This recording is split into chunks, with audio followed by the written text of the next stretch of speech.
Hi everyone, this is Nazia Imam, an author, a teacher, a loving mother, a caring wife, and many more.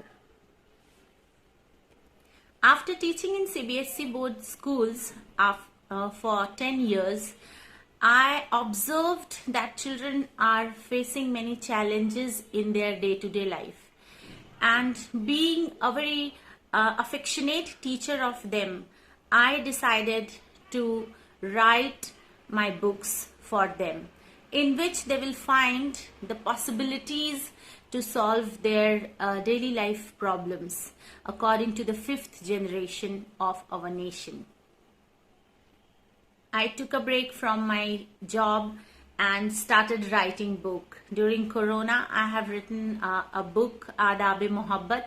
The title is explaining the different type of love we do in our life. The first love of us is our family.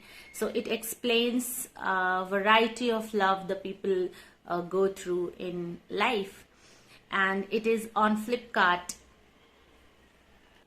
While writing Aadab-e-Mohabbat, I got an idea to write my second book, that is Let's Board the Love Train.